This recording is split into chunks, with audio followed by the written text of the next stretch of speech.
bien aimé ce format la dernière fois, et bien je reviens pour un nouvel épisode de mon top flop spécial intégral. D'ailleurs restez à la fin parce que je pense que vous allez être étonnés de mon podium. Alors c'est parti.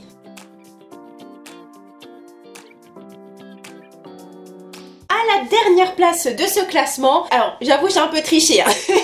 C'est une petite intégrale puisque c'est en 3 tomes, c'est de l'autre côté de l'horizon. C'est écrit par Hinata Nakamura. Ça fait à peu près 1 an que j'avais ce titre dans ma mangatech et que je l'avais toujours pas lu. Alors là je me suis dit il faut maintenant que je le lise, je vais me poser et je vais lire ça. Et grand bien m'en a fait parce que c'était un titre très doux dont j'ai apprécié la lecture. Alors je vous explique rapidement de quoi il s'agit. C'est l'histoire d'un jeune homme qu'on ne voit pas d'ailleurs sur les couvertures, on voit derrière. Donc ce jeune garçon qui était un salaryman dans la grande ville de Tokyo, il était habitué à son train-train quotidien, métro, boulot, dodo et beaucoup de boulot d'ailleurs, tellement de travail qu'il mettait en péril sa santé. Et un jour il a décidé de démissionner et par un concours de circonstances il a pu aller sur une petite île dans laquelle on recherchait quelqu'un pour tenir le bureau de poste. Du jour au lendemain il a tout plaqué et il allait sur cette île. Et donc on va suivre son aventure, son changement de vie. En tout cas c'est ce qu'on croyait au départ puisque en réalité dans le manga on va suivre aussi une jeune lycéenne qui habitait dans l'endroit où il va vivre, hein. Vous verrez ça tout ça dans le manga, je vais pas vous en dire de trop non plus parce que sinon je vous spoil, en 3 tomes c'est quand même vite réglé. Mais en tout cas cette jeune lycéenne qui elle aussi est en quête de sens, qu'est-ce qu'elle va faire plus tard, est-ce qu'elle doit aller en ville, est-ce qu'elle doit rester sur son île, etc. Et donc on suit ces 2 jeunes là qui se posent des questions et puis qui vivent une vie ma foi assez paisible sur leur petite île que tout le monde envie mais qu'au final tout le monde retourne quand même dans la grande ville pour vivre de grandes aventures, etc. Donc on se pose des questions, est-ce que j'ai bien fait de partir, est-ce que je suis pas en train de rater ma vie à pas glander mais presque sur une île, enfin voilà. C'était intéressant, c'était une lecture qui était apaisante, donc ça m'a fait du bien. C'est comme si vous voyez vous posez pour 2 jours de vacances, mais pas vacances visite, vacances plutôt all inclusive où vous mettez sur le transat et vous ne faites rien. C'est un peu ça, on pose son cerveau, on débranche et on lit cette petite histoire. C'est rien de foufou, d'ailleurs même quand vous lisez les notes de l'auteur, elle vous dit moi je voulais juste écrire sur la slow life, mais bon fallait quand même que je mette une petite histoire derrière sinon c'était pas intéressant. C'est exactement ça, hein. Là on vit un peu la vie à la cool, au mode de vie de personnes qui ne vivent pas dans le stress des grandes villes et ça fait du bien. C'est pas une histoire de dingue encore une fois, c'est pas un truc dont vous allez vous souvenir, mais j'ai vraiment, quand je pense à ce manga, je pense à apaisement. Quoique parfois c'est quand même un petit peu dépressif. Voilà, des fois il y a quand même des remarques sur la vie, la mort, et dit oh, bon d'accord. Je m'attendais pas à ça, donc c'était quand même bien, c'est une bonne surprise. C'est pas extraordinaire, mais c'est une invitation à se poser, à réfléchir un peu sur soi, mais sans non plus creuser trop longtemps quoi. L'édition est cool, hein. C'est chez Moonlight, alors j'ai appris que c'était une sorte de filiale de Telcourt Tonkam. Je relirai très certainement dans quelques années, je pense.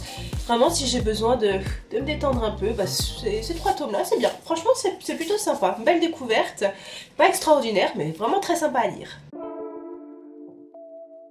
À la 4e place, ça va peut-être en étonner certains, mais c'est mon avis, je vais y mettre Parasite. J'ai lu les 8 tomes de Parasite. C'est un manga de Hitoshi Iwaki. J'espère que je le dis correctement. Alors c'est un titre qui est très connu puisqu'il a été repris même en film. Et ça parle de quoi? On a des entités qui arrivent sur Terre et qui prennent le contrôle des êtres humains, c'est-à-dire qu'elles rentrent littéralement dans les êtres humains, prend le contrôle du cerveau et puis ensuite le contrôle de tout le corps. Et les humains qui sont infectés sont en proie au cannibalisme, alors ça donne des scènes qui sont pas très joyeuses. Et donc on va suivre un jeune garçon qui lui se fait infecter par la main, mais il a eu le bon réflexe, c'était de stopper disons cette infection et le parasite est resté uniquement dans sa main, il n'a pas réussi à monter au cerveau pour prendre le contrôle du corps. Le jeune garçon va devoir cohabiter en quelque sorte avec ce parasite dans ce monde nouveau où il y a tout un tas de parasites qui ont infecté les êtres humains. Alors c'est un manga qui était intéressant parce que il nous fait nous poser tout un tas de questions sur la place de l'homme sur la planète, quel est notre impact, positif ou négatif d'ailleurs, est-ce qu'il nous différencie des autres espèces, comment est-ce que notre instinct il est encore là mais comment on l'a quand même perdu, comment on n'est pas non plus à 100% de nos capacités mais quand même c'est nous qui sommes tout en haut de l'échelle des espèces sur la planète. Donc vraiment, c'est tout au long des pages comme ça, on réfléchit, est-ce que des cohabitations sont possibles?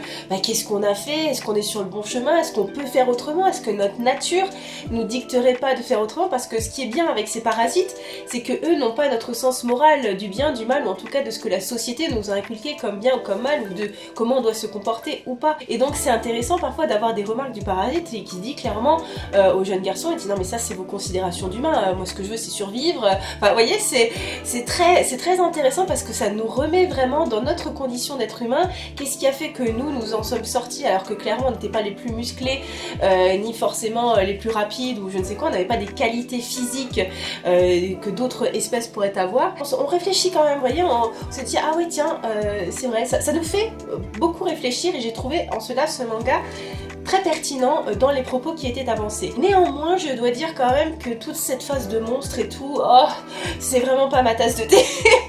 C'est-à-dire que ouais, tous ces humains qui se font dévorer, tous ces massacres, j'allais dire à la tronçonneuse, mais non, c'est aux parasites. C'était vraiment, bon, un peu trop pour moi, un peu trop de massacres. C'est vrai qu'à bout d'un moment, j'en avais un petit peu marre de voir les gens se faire bouffer. Mais bon, ça c'est vraiment un peu le point négatif. Et en plus, je trouvais que le dessin était pas foufou, hein. Là, si j'ai le droit de le dire, mais j'ai pas trop accroché au dessin, que je trouvais assez simplet, assez vide aussi. Je veux dire, on n'a pas trop fait d'efforts dans les décors ou quoi que ce soit. C'était vraiment des vieux monstres qui étaient dessinés. Quoi. Moi, je sais pas, j'ai pas trouvé ça exceptionnel. Bon, ce n'est que mon avis, hein, évidemment. Vous avez le droit de penser l'inverse, mais moi, j'étais pas très fan des dessins, quoi. Objectivement, je comprends pourquoi c'est un bon manga, parce que c'est un bon manga. La structure est claire, il y a de l'action, c'est-à-dire qu'on ne s'ennuie pas, il n'y a pas vraiment de temps mort, il y a tout le temps quelque chose qui se passe. C'est très structuré puisque on comprend le cheminement et puis on voit un peu comment ça va amener. On se doutait aussi hein, de certains passages qu'à un moment donné les humains allaient un peu réfléchir à comment se débarrasser de ces parasites. On voyait aussi un peu bon la fin voilà arriver. Quoique alors la fin de manière générale, mais quoique la fin avec le parasite était quand même assez originale et assez intéressante. Donc c'est un manga d'ailleurs qui est très original et très étonnant. Ça je dois le dire. Ce que j'ai apprécié également c'est la diversité dans les personnages et dans leur personnalité. C'est-à-dire qu'on avait tout un tas de personnes qui étaient infectées ou pas, chacun avait ses propres idées, chacun avait sa propre évolution. Je trouvais que c'était intéressant de mettre ces différentes personnalités un peu tout en musique, avec bien entendu aussi des jeunes filles fragiles dans le lot. Mais c'était bien pour faire un peu ressortir l'instinct animal de certaines personnes. La mise en scène de tous les personnages était très bien pensée et très bien réalisé. Donc j'ai bien compris aussi tous les questionnements qui étaient proposés derrière les propos et les dialogues qui étaient dans Parasite. Mais voilà, tous ces massacres, moi, ça fait que clairement c'est pas mon titre favori. C'est un bon manga, mais je le relirai pas quoi. Enfin c'est pas ce que je préfère, voilà. À la troisième place de mon top, je désigne une sacrée mamie. J'ai lu les 5 tomes doubles qui a été écrite par Shimada Yoshiichi et Ishikawa Saburo, qui a été chaudement recommandée par tout un tas de youtubeurs. En tout cas, vraiment, on considère cette œuvre comme vraiment un chef-d'œuvre. Donc j'étais très curieuse de découvrir ce titre. Ça parle de quoi? Ça parle d'un jeune garçon qui est envoyé chez sa grand-mère à la campagne, parce que lui il vient de la ville, hein, il habite à Hiroshima avec sa maman et son frère, mais sa maman elle n'arrive plus à s'occuper correctement de ses 2 enfants, ni d'ailleurs à joindre les 2 bouts, parce que la vie est très difficile, elle a du mal à gagner de l'argent, elle est seule, et leur papa a disparu, il est décédé lors de l'explosion de la bombe atomique de Hiroshima. Donc elle se retrouve seule avec ses 2 enfants, et puis elle en envoie un chez sa mère, donc la grand-mère du petit garçon à la campagne, et là le petit garçon qui était un peu dissipé quand même, hein, faut le dire, va vivre avec sa grand-mère, et sa grand-mère qui elle aussi vit dans une sobriété, elle lui apprend la vie à la campagne, à la dure, sans argent, on se débrouille. Et ce qui est mis en avant, c'est très intéressant de la vie de l'époque, c'est la façon dont les gens vivaient vraiment en communauté, où il y avait une entraide qui était très importante entre les différentes personnes qui vivaient dans le même village, qu'il y avait cette notion d'aider les autres alors que soi-même on est extrêmement pauvre, mais parce qu'on sait que les autres sont dans une situation encore plus difficile que la nôtre, et que si un jour nous on est vraiment dans l'embarras, j'allais dire pour pas dire de gros mots, et bien les autres viendront aussi nous aider dans une période de grande crise. Et j'ai trouvé ça vraiment très intéressant de voir ça, cet esprit vraiment de communauté qui ma foi a quand même un peu disparu.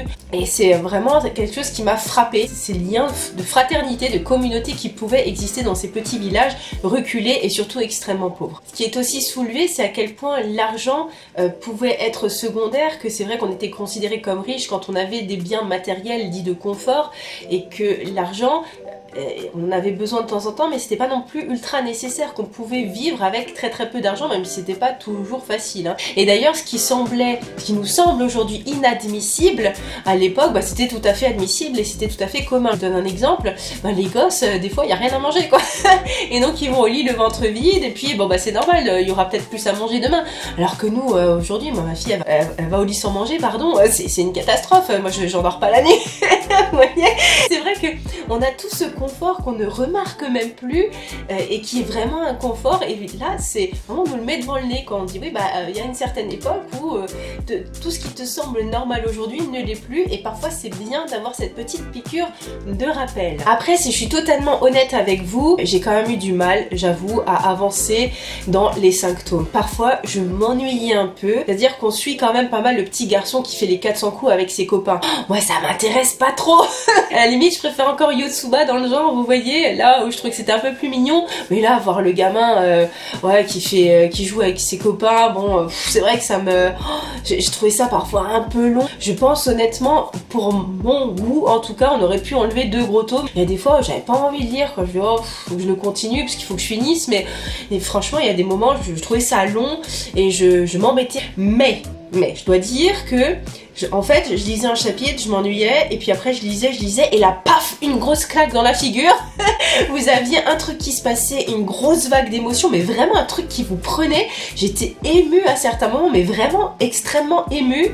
Et là, je me suis dit, ah oui, ça valait quand même la peine que je continue à lire, parce que rien que pour ce moment que je viens de vivre, c'était vraiment incroyable. Donc vraiment, c'est comme si on nous faisait patienter pour qu'on puisse comprendre et mesurer l'intensité de l'action qui allait se passer juste après. C'est un peu comme le yin et le yang, hein, c'est quand on n'a pas que quand on se rend compte que c'est merveilleux. D'ailleurs, c'est tout le propos d'une sacrée mamie. Donc je trouve que c'était très bien pensé. En réalité, c'est vrai que parfois c'était un peu chiant, mais c'était parce que quand il y avait un moment qui était intense, et ben on le vivait vraiment très intensément, parce que jusque là on s'était un peu emmerdé. Donc ça, c'est un peu ma façon d'analyser la chose. Je ne sais pas si vous l'avez ressenti pareil, si vous avez lu une sacrée mamie, mais c'est vrai que parfois on lisait les chapitres, c'était chiant, et là, boum, d'un coup, on se mettait à chialer, on n'avait rien compris, quoi. Et surtout, je dois dire que la fin était exceptionnelle. C'est-à-dire, j'ai lâché ma petite larme à la fin, j'ai pas pu m'en empêcher, j'ai trouvé que c'était vraiment trop beau, que c'était vraiment bien trouvé, que c'était une fin qui était parfaite pour ce manga. Et ouais, franchement, les larmes ont coulé, hein, j'ai eu du mal à m'arrêter à la fin, mais parce que c'était vraiment très touchant, quoi. C'était extrêmement touchant, et rien que pour ça, je vous recommande la lecture quand même de Sacrée Mamie. À la place numéro 2, un manga dont je suis étonnée qu'il soit à cette place, mais c'est plutôt de Naoki Urasawa et de Osamu Tezuka, et c'est alors une histoire que j'ai vraiment adorée. L'histoire démarre dans un monde où les robots ont pris une place d'importance dans le monde des humains parce qu'ils ont clairement bien évolué. On suit l'inspecteur Gizicht au départ, un des 7 robots les plus évolués de la planète, et il se trouve qu'il est enquêteur et que certains crimes sont commis et qui nécessitent son intervention. Et en fait, il y a une entité très menaçante qui veut supprimer justement ces 7 robots les plus puissants de la planète. Et cette entité, on l'appelle plutôt, mais on ne sait pas vraiment ce que c'est. C'est un humain, un robot, on ne sait pas trop ce que c'est. Donc il va y avoir une enquête pour déterminer qui est à l'origine de ces massacres, parce que évidemment ces robots sont importants pour les humains, puisque ce sont des robots ultra évolués qui servent en temps de guerre, qui servent pour protéger les humains, etc. Donc l'enjeu est quand même très important. Et en même temps, on apprend à connaître ces robots, leur vie quotidienne, puisque leur intelligence artificielle a évolué, donc ils commencent à vivre un peu comme les humains, ils commencent à avoir des familles, et ils commencent à avoir de l'entourage, et donc c'est intéressant de voir un peu comment ils se fondent en quelque manière dans l'environnement des êtres humains. De plus, des questions se posent sur leur place dans la société, est-ce qu'ils doivent avoir des droits, pas des droits, alors certains sont évidemment contre, etc. Et à un moment donné, donc on va se focaliser davantage sur ces 7 puissants robots, dont notamment un que l'on connaît très bien puisqu'il s'agit de Astro, qui est un robot exceptionnel. Et c'est drôle parce qu'il a le visage d'un petit garçon, mais c'est un robot hyper puissant. Donc c'est vraiment le contraste entre la force extraordinaire et puis l'apparence d'un petit robot tout mignon. Franchement, j'ai vraiment beaucoup accroché à ce titre pour plusieurs raisons. Déjà, c'est ultra rythmé, on ne s'ennuie pas, il y a de l'action tout le temps, il y a tout le temps quelque chose qui se passe, il n'y a pas de temps mort, on n'a presque pas le temps de réfléchir ou de respirer, il faut y aller parce que il y a eu un autre meurtre, parce qu'il y a un nouveau danger, etc. Donc j'ai bien apprécié ce rythme très cadencé et en même temps qui nous fait avancer, disons, dans l'histoire. C'est pas juste de l'action pour de l'action, mais on sent qu'il y a vraiment un fil conducteur derrière et que chaque pièce qui est en train de se mettre en place nous conduit justement au dénouement final. Ce qui est drôle aussi, c'est que, et c'est très paradoxal et c'est extrêmement intelligent de la part de l'auteur, c'est de montrer à quel point un robot, qui par définition est une machine, qui normalement a quelque chose de fongible, on dit en droit, c'est-à-dire d'échangeable assez facilement, puisque on peut prendre une pièce, une autre pièce pour refaire la machine, etc. Donc normalement un robot voilà, c'est pas quelque chose d'unique. Et bien là au contraire, c'est 7 robots, et même d'ailleurs tous les autres robots qui vivent finalement, qui cohabitent avec les humains, ont chacun une petite particularité ou quelque chose d'unique, et cette ambivalence nous fait réfléchir en même temps que l'action se passe, parce qu'on se dit mais attends, c'est quand même des robots, il a une intelligence artificielle qui peut évoluer, il a des comportements qui sont quand même très favorables, ou en tout cas positifs selon nos normes à nous. Voilà, tel ou tel robot protège des enfants, tel autre est intervenu en temps de guerre, l'autre protège l'environnement. C'est peut-être un peu égoïste de voir ça, c'est peut-être une vision un peu utilitariste, mais on se dit mince, ces robots, ils ont une utilité telle qu'ils sont uniques en leur genre. Eux aussi peuvent évoluer et peuvent, disons, être vus comme pas des choses qu'on jette à la poubelle, mais des choses où on passe de choses en droit à des êtres sensibles peut-être. Et c'est intéressant de voir ce glissement qui est fait. Ça nous fait réfléchir aux différents sentiments humains, parce que quand un robot évolue et qu'il commence à avoir des sentiments humains, il se rend bien compte de l'absurdité de certains de ces sentiments, comme par exemple la haine qui n'engendre que la destruction. Et donc c'est aussi moralisateur bien entendu, mais je trouve que c'est bien fait parce que on nous donne pas ça de but en blanc, mais on nous fait réfléchir en même temps. Et un truc tout bête que j'ai bien aimé dans Pluto, c'est qu'on voit plein d'enfants. Je sais pas, je trouvais que ça mettait un peu de gaieté dans ce monde de désastre. C'est très bien pensé, c'est très bien fait, c'est-à-dire que les enfants c'est l'espoir, donc même si tout semble perdu, ben les enfants sont quand même là, il faut quand même faire quelque chose pour eux, il faut quand même les protéger. J'ai trouvé ça vraiment très bien joué de la part des auteurs de ce manga, et on voit à quel point c'est un manga qui est bien réfléchi et très bien réalisé, très bien exécuté. Et contrairement à Monster, les dessins m'ont beaucoup moins dérangé. Je trouve qu'ils étaient plus divers, je trouve qu'ils étaient plus variés. Il y avait une variété de personnages. Bon, on en retrouvait quand même quelques-uns de Monster. Puis, alors mes deux préférés, c'est Astro et Epsilon, que j'ai trouvé extraordinaire. Donc c'est... Ouais, vraiment, je me suis attachée à des robots. Donc c'est un manga intéressant, qui parle de robots, qui nous fait réfléchir. Mais c'est pas non plus fait réfléchir où c'est trop compliqué, c'est-à-dire que on nous guide quand même dans la réflexion. On peut penser ce qu'on veut, mais on a quand même été guidé pendant 8 tomes pour essayer quand même de nous faire aboutir à une certaine réflexion, et ça on le sent bien. Mais c'était vraiment très bien. Là, la fin n'est pas très claire, on peut aussi un peu penser ce qu'on veut, mais on a quand même compris le propos global, et j'ai vraiment bien accroché à cette œuvre. J'ai commencé à la lire, franchement j'ai pas lâché, même à un moment donné j'avais une pause au travail, j'avais pas ramené les tomes, je suis vite allée voir les scans parce que je voulais vraiment savoir la suite. Donc j'ai vraiment adoré Pluto, j'ai trouvé que c'était vraiment très bien. 8 tomes c'est suffisant, beaucoup d'action, on s'ennuie pas, la fin est bien, laisse planer un petit doute, mais c'est le fruit finalement de toute une réflexion que vous pouvez avoir dans la lecture de manière générale. Donc vraiment je vous conseille Pluto, c'est vraiment super bien. Et enfin, dans mon top du classement. Ça ne va pas vous étonner si vous avez vu ma vidéo sélection du mois, que je vous invite à aller regarder du coup, parce que je parle un peu plus de ce manga que ce que je vais faire ici pour pas être redondante. Mais il s'agit, vous le voyez, de Ascension. J'ai lu les 17 tomes parce que je n'ai pas pu lâcher cette série que j'ai trouvée absolument extraordinaire. Ascension, c'est l'histoire d'un jeune garçon ultra renfermé, ultra asocial, qui un jour se découvre un talent pour l'escalade. Et donc il va ne faire que ça, puisqu'il a du mal à être dans la société, à se conformer à ce que la société attend des jeunes gens comme lui. Et donc il ne va faire que ça, il ne va que penser à l'escalade et puis bien sûr à l'alpinisme en montagne, puisque plus on escalade haut, plus il faut aller haut dans les montagnes. Et évidemment il y a des sommets comme ça de légende qu'il faut atteindre, et notamment le K2, et c'est ce qu'il vise, notamment grimper. Il y a la fameuse face Est qui est la plus difficile et qui a malheureusement entraîné beaucoup de pertes d'alpinistes qui se sont tentés à cette expérience. Et donc ce jeune garçon ne vit que pour ça, ne vit que pour l'alpinisme, et j'ai adoré suivre son parcours. On passe très vite la phase lycée pour atterrir à la phase adulte où là vraiment il ne vit que pour ça, c'est-à-dire qu'il vit dans un dénuement assez radical, c'est ultra minimaliste, hein, lui pour le coup c'est vraiment la sobriété voulue.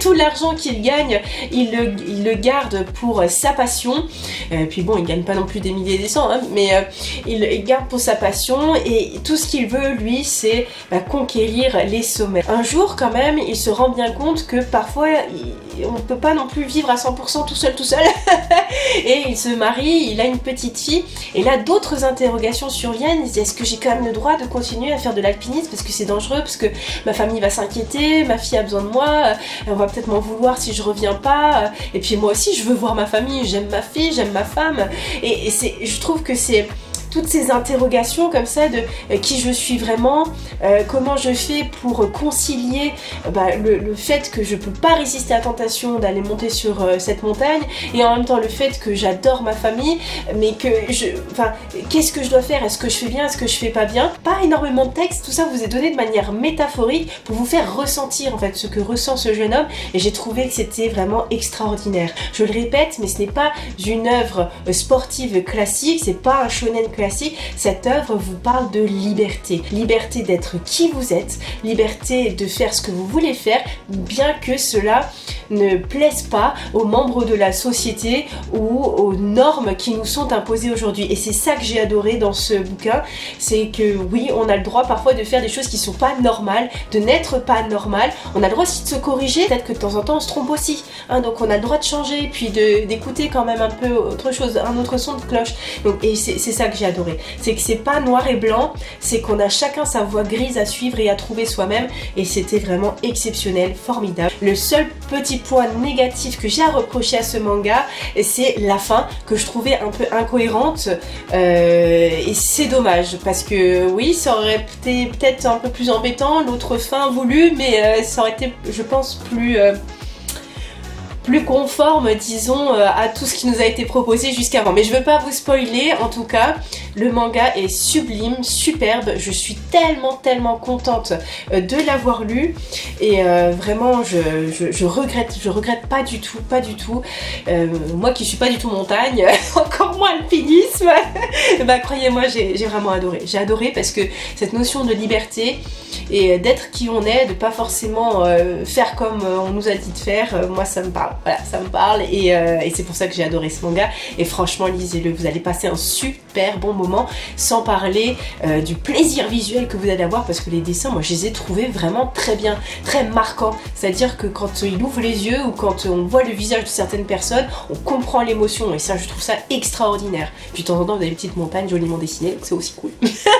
N'hésitez pas à me dire comment vous auriez classé ces 5 titres, hein. Donc moi en premier Ascension, puis Pluto, puis Une Sacrée Mamie, Parasite, et enfin de l'autre côté de l'horizon. Merci aussi, j'ai oublié de vous le dire, mais à ceux qui ont fait une commande avec mon code Rakuten, c'est très simple, hein, le code Rakuten, vous faites votre première commande pour au moins 20 € sur Rakuten, vous utilisez mon code et ça vous fait 10 € de réduction, et puis moi ça me donne 10 points à dépenser sur le site également Rakuten, donc franchement c'est super sympa de m'aider comme ça pour découvrir ma chaîne. Vraiment merci voilà, merci à vous tout simplement, et merci de vous abonner parce que ça m'encourage beaucoup. C'est un plaisir d'être là avec vous, mais je vous avoue que de voir que vous me suivez et qu'on grandit tout doucement tous ensemble, et ben c'est un énorme plaisir, et puis ça ne fait que me donner encore plus envie de continuer à vous proposer des belles vidéos.